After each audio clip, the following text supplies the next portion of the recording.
In this video, I'll show you how to do yoga in GTA Online. Now with the recent update, this Safe House in the Hills update, you can simply do yoga on your mansion. So first things first, ensure that you own a mansion.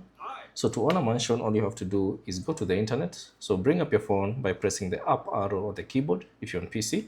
If you're on console, press the up arrow on the D-pad and then select internet. And then from here, choose Prix Luxury Real Estate.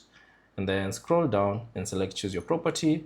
And then from the three options, simply buy any mansion. Now, once you buy the mansion, all you have to do is access the roof.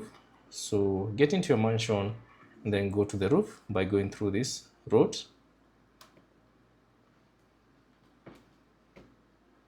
And then once you're in the roof, you should see these mats from here. So all you have to do is interact with it. As you can see, a prompt at the top left corner. So press C and you'll start doing yoga. So that's basically it. Thanks for watching, and I'll see you on the next one.